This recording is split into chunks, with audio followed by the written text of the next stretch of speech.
I was terrified of God.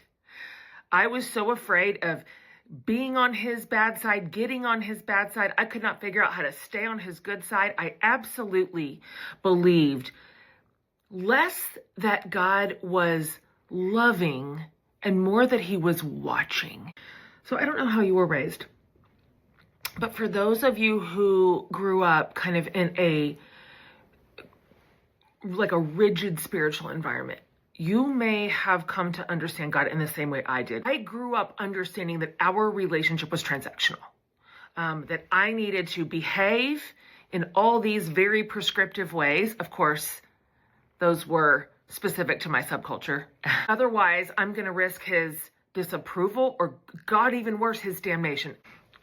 The most revelatory truth that I have learned as an adult inside faith is that I never, ever had to be good enough for God to love me. That's not how this works. That's not how God's love works. It is not transactional. It is not merit-based. It is not based on our behaviors. I think maybe here's the best way I can put it. This is what I learned. I cannot earn it, and therefore I cannot lose it. What great news.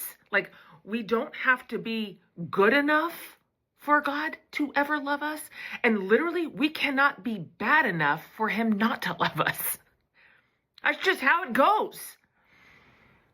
This reversal in my understanding of divinity and our connection with God it's changed my entire trajectory as a grown-up. I think this is why me and my very dear friend Sarah Bessie, one of the finest spiritual minds I know, created a me-course about this very thing, about what happens when you need to reevaluate the faith you were handed, right? When you want to press hard on some of those early forms that don't feel true. They don't bring you closer to God. They do not bring you closer to love. What might it look like to deconstruct some of those harmful ideas and reconstruct better ones? We put everything we know into this one me course. I hope that it will gently lead you through the wilderness and equip you with a faith that is gentle and beautiful and will last.